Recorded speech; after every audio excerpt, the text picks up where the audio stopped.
Tonight, ending America's longest war, the fight against a life-saving drug. If it continues the way it is, yeah, people will die. And scandal at a plant-based food startup.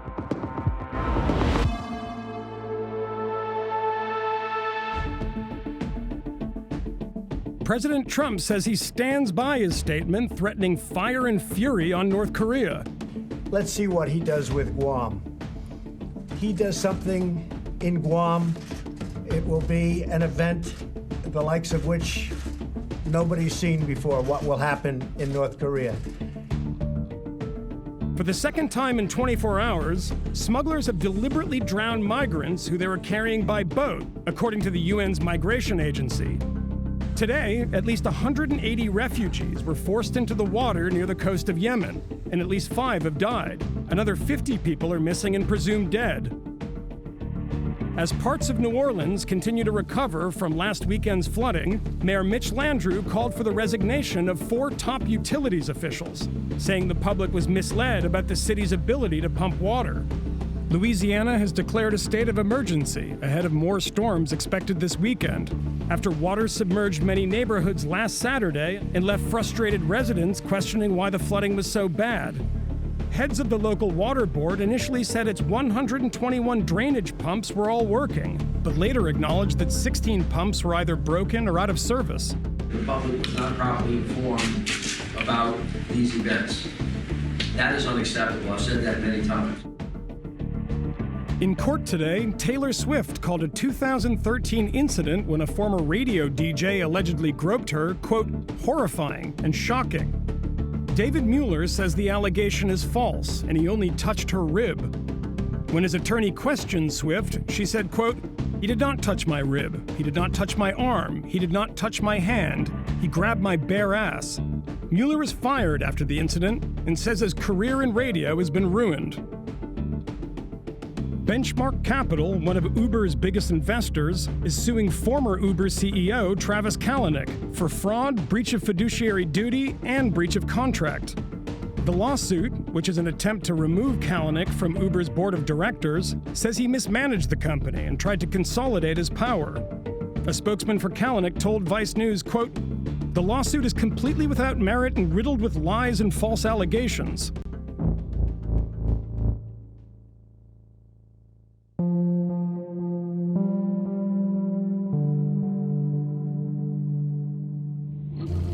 In a surprise announcement today, President Trump said he's pushing to declare the opioid epidemic a national emergency, which would free up federal funding and loosen restrictions to help combat the crisis. But just days ago, Health and Human Services Secretary Tom Price said the administration would not be declaring a national emergency because the opioid crisis does not meet the criteria and the move was unnecessary. The administration may be at odds with itself, but the latest federal data is clear. The death rate from drug overdoses is going up and reached a new record in 2016. As overdose deaths climb, another drug, Narcan, has become an unfortunate necessity. It can reverse overdose symptoms within minutes, bringing addicts back from the brink of death. Narcan is all too familiar to the residents of Middletown, Ohio, population 48,000, which is on track to see double the number of overdoses as last year. If I see them, if they've been doing good, and then I see them and they're obviously using again, I've been known to pull over, make U-turns in the street, and say, what are you doing? Jerry Lewis calls herself a missionary. Since she moved here 6 years ago, she's been voluntarily driving the streets of Middletown, Ohio, looking to help addicts get clean. I'd say the last 2 to 3 years, it seems like it's just getting worse as far as heroin. We see more kids 3, 4 years old coming to the park without supervision, and then when you ask their story and you learn, mom's usually high at home. 3 or 4-year-old children? Yes. By themselves? By themselves. There's Josh. I have food for you. I'm tired. Lewis tries to check in regularly with this homeless couple. He's overdosed and been revived with Narcan several times. Do you want to get your stuff and meet us somewhere? I ain't gonna lie, I'm trying to make money. If it involves money, I'm cool with that. Cool. All right. She's upset I wouldn't give her cash. By the way he was acting, I'd say he's going off. Overdoses in Middletown have become so common, people post them on a local Facebook page. It is frustrating because it doesn't seem like there's a solution to stop the constant reviving of the same people over and over and over again. I think that as long as someone has potential breath or life, that we need to do all we can to breathe that into them. When we're not, then we're letting people die. That is our choice, and it's not a good choice to let people die. But in Middletown, that choice of whether or not to save people has become controversial. In June, City Councilman Dan Pickard proposed that the city's first responders should not be dispatched to save addicts with Narcan who overdose for a third time. It's out of control. And I'm sorry, it's been out of control for 60 years. At $30 per Narcan dose, the city is on track to spend $100,000 on the drug this year. Only a small fraction of the city's budget, but almost 9 times more than they spent last year. But Pickard says Middletown's budget simply can't handle the resource strain overdose victims create. We're spending all of our money helping them while they're engaged in some illegal activity, which only benefits themselves. And I'm sorry, they're a real problem for society. After a vocal backlash and threats of lawsuits, Pickard withdrew the proposal. People would say you're swapping dollars for lives. No, I'm making a choice. We have to make a decision about where we're going to send our resources. And if it continues the way it is, yeah, people will die because we will not get to them. But unfortunately, what's going to happen is that heart attack victims are going to die, car crash people are going to die because we're out doing these other runs. Pickard's proposal has sparked a heated debate in Middletown. If the city can't save everyone, who deserves to get help? If there wasn't the safety net there and they thought that, hey, this could end me right now, half of them are going to quit it right then. Do you think so? Because if someone's addicted to heroin, they're not going to care if they've got a safety net or not. I think they'll die off. They're going to die off. I think they'll die off. I do. And I think that's one way that you get rid of it. Do you think people are seriously considering that as an option? Oh, my Lord, I hear it all the time. I think they should cut it and let them weed themselves out. They're choosing to do it. They know it can kill them. What do you think about what Dan Pickard said? You know, my initial thought was that I agreed with him, because I've being a part of this community, sometimes it makes you hard. And at the same time, I'm a humanitarian, and I just couldn't, at the end of the day, if someone was laying in front of me dying, I couldn't allow that to happen. Even though Pickard's ordinance was shot down, he says just proposing it had an effect. In the months since it made news, overdose emergency responses in town fell from 38 a week to 14. I think people have decided not to come to Middletown to buy drugs and do their drugs in Middletown because they're afraid of the fact that we might not respond. Couldn't that just be as a result of the drugs aren't coming through? They might not be laced with certain things. I mean, you have no evidence to show right. that is the reason. You're exactly right. I have no evidence to prove that I'm right in what I'm saying, but by the same token, I have no evidence that anything else that you just suggested had an impact. I feel that I have opened up a discussion about it, not just in Middletown, but around the world. Lewis says that discussion needs to include the reality she sees on the streets. What Dan Pickard said, whether you agree with it or not, has, it seems, to have ignited a debate. Which is good. Do you welcome that? Yeah. I don't welcome what he said, but I welcome the debate because that means that we can bring a voice to the whole thing. But what's happened is, it seems, actually a lot of people have come out and said, well, we agree with him. That's the easy way out. It seems like the easy answer. But then what are you going to do with all of the dead bodies, all of those that OD? There has to be some sort of accountability.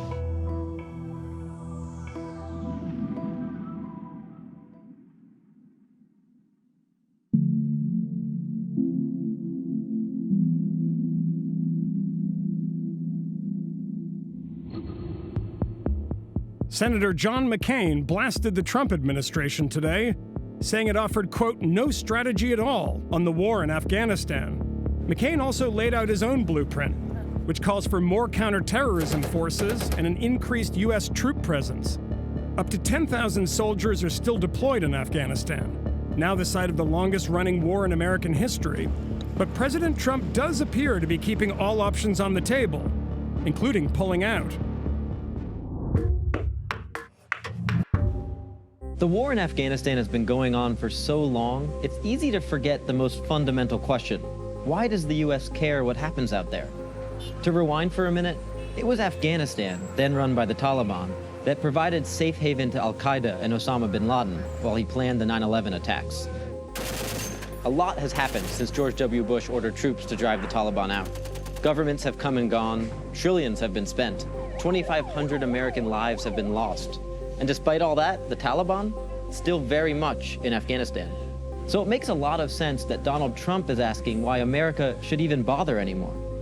National Security Advisor H.R. McMaster has one answer.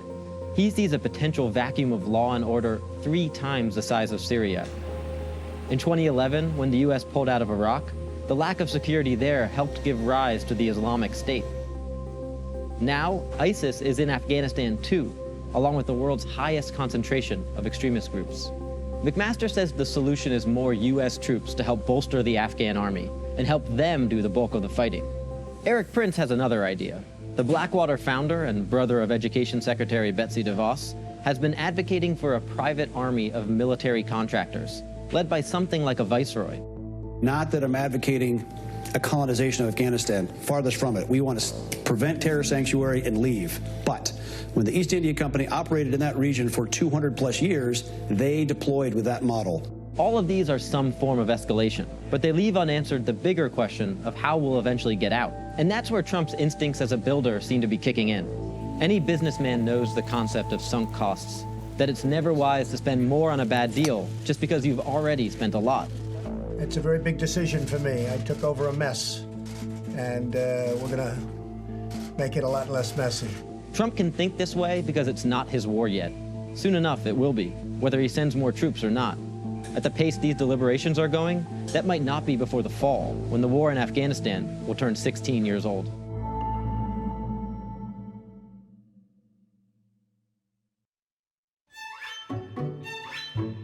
On Friday, the country's largest mall will celebrate its 25th birthday.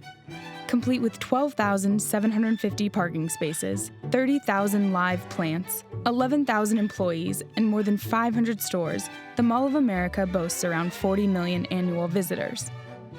The Mall of America is surviving the so-called retail apocalypse, but that's because it's less of a shopping destination than a retail-themed tourist attraction. But for malls that lack an indoor amusement park and an aquarium, the future looks much bleaker. There are 1,200 malls left in the US, and about a quarter at risk of closing in the next decade. Whether a mall hangs on or not depends largely on the survival of its anchor stores, the giant department stores that were once a mainstay of the American shopping experience.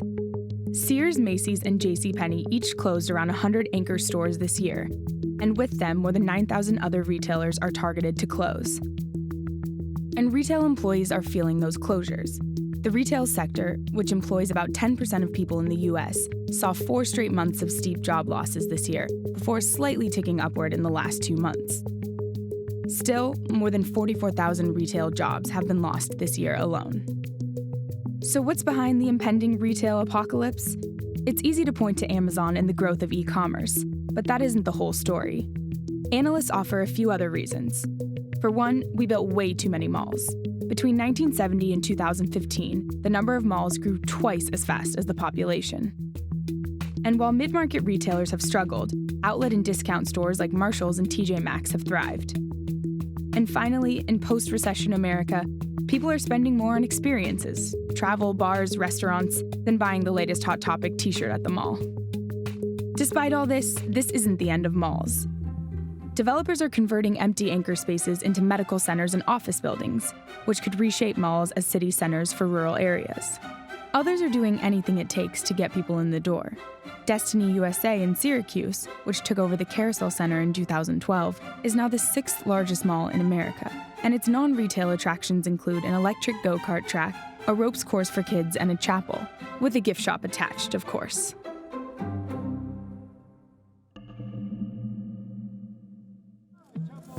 On Monday, the criminal case against accused Mexican drug lord Joaquin El Chapo Guzman will continue in New York City.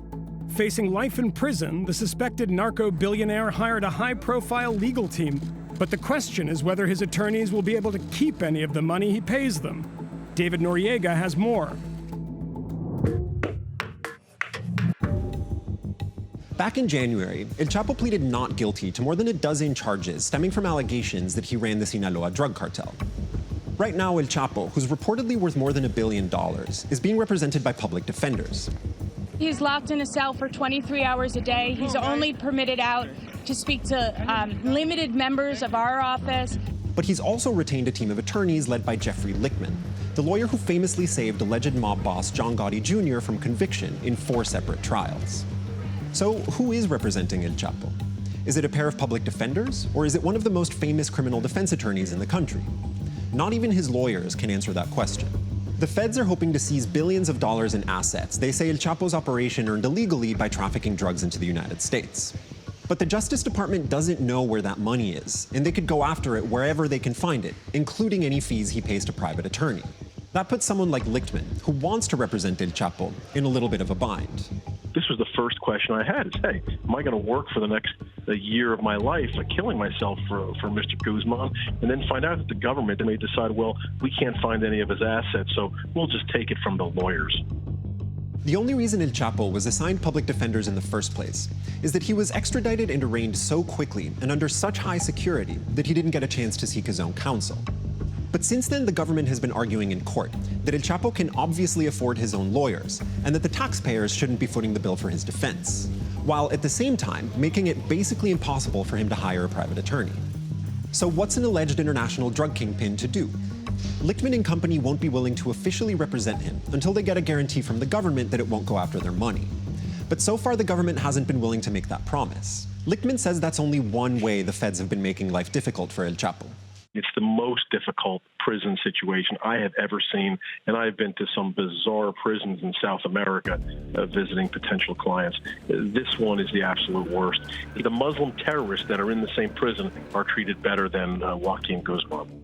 I know that the average person listening to this is going to say, how could you possibly think that Chapo Guzman is a decent guy? Look, I don't judge the person for what they've done before they come to me. I judge them how they treat me and during our own interactions.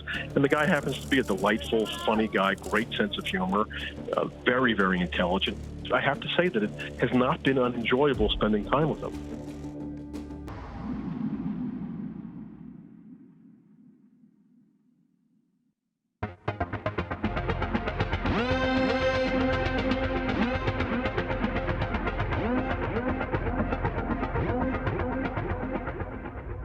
Hampton Creek, a tech food startup that aims to replace animal products in food with more sustainable plant ones, has recently faced a slew of negative coverage, accusing it of classic Silicon Valley hubris and overreach. The company was running a large-scale and very secret operation in which it sent contractors to purchase hundreds of jars of its own products. Josh Tetrick, a vegan with a background in the non-profit world, who once worked for the Liberian leader Ellen Johnson Sirleaf, started the company in 2011 with $3,100 in his bank account. Since then, he's raised $220 million from Silicon Valley investors like Peter Thiel and Mark Benioff. He believes that most supermarkets are full of food that provides poor nutrition and is built on industrial farming and excessive water and land use.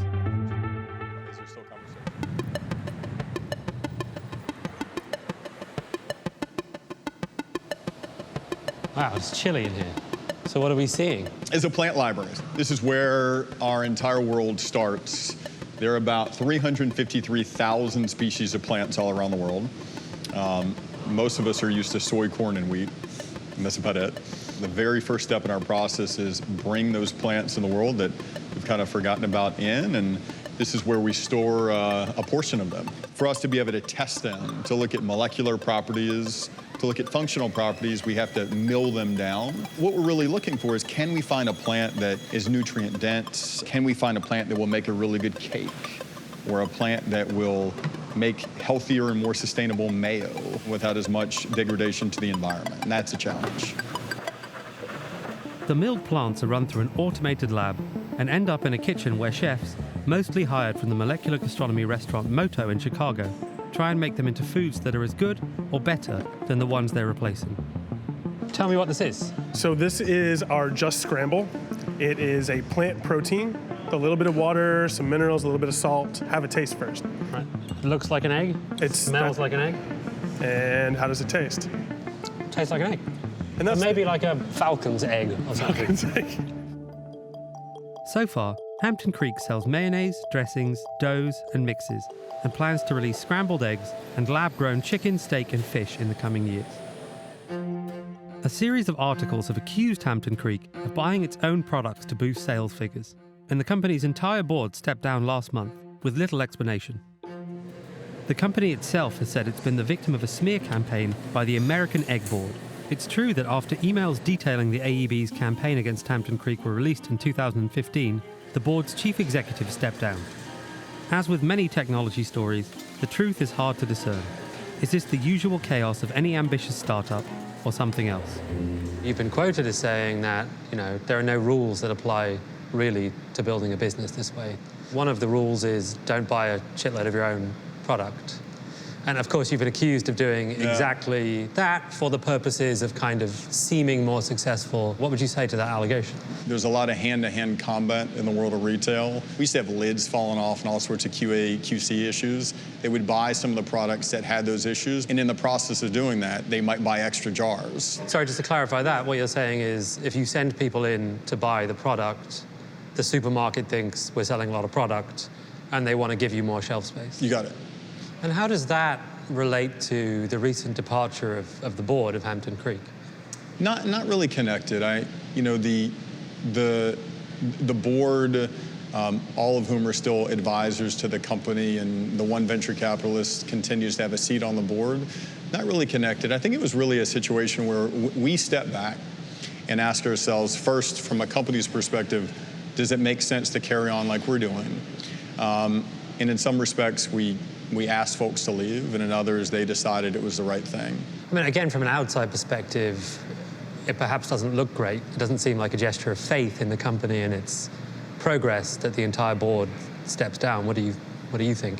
If you give me the choice between a 100% chance of getting sold for $1 billion or 20% chance of doing something more extraordinary, we're always going to choose that. The people that decided to do it with us get that, and many people have said, that is not for me. Good morning. He's right that other retailers, especially startups, have bought their own products too. We reached out to the board members who recently departed. Only one, the former Health and Human Services Secretary Kathleen Sebelius, responded. She declined to comment, but sent a statement from the company on behalf of the directors. Tetrick says that much of the recent turmoil was based in his trying to get control of his company so he could focus on the most ambitious plans, including the holy grail of lab-grown food, meat and fish. Tetrick says that Hampton Creek has found a way to feed animal cells with plant products. They brought us into their meat lab, but would only let us film in a small corner of it. Globally, meat consumption is going up, not down. It's going to be going up by 100% by 2060. So it sort of begs the question, how does one solve that? And so what you're trying to do is basically make chicken more efficient. It's a really inefficient way to get chicken onto the plate, to raise a chicken, feed it, kill it, and then ship its parts to supermarkets. Yeah, exactly. So we're only really using about half of the carcass, which means a lot of wasted energy, as well as a lot of the greenhouse gas emissions that come with it. And so all of that is avoided by having a more efficient process that grows just the parts that we want. How is it different from, corn or whatever other meat alternatives you might be able to pick up on a supermarket shelf? It's meat, yeah. It's not plant-based. It is 100% meat. So within about a year, we're likely to see just chicken, just Kobe beef, or just bluefin tuna on a shelf? It'll certainly be an animal product. I don't know if it's going to be one of those three specifically. I think more likely than not, it'll be in the avian family. Let's look 10 years into the future. Do you want to be bigger than General Mills, bigger than Kraft or Nestle? I want us to be an extraordinarily large company. But at the end of the day, we can make plants that scramble in pans all day long. We can make, a meat from a cell, but if we do not get it on aisle 7 in the frozen section, the refrigerated section, if we don't get into the hands of kids in West Africa, this is all bullshit.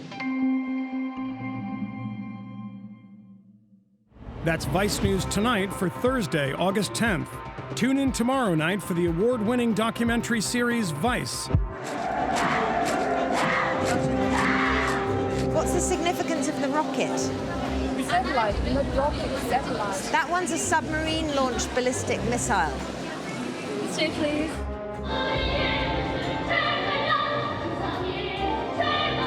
만일 미국이 무한 도발을 걸어온다면 우리 혁명 무력은 즉시 선멸적인 타격을 가할 것이며 전면 전쟁에는 전면 전쟁으로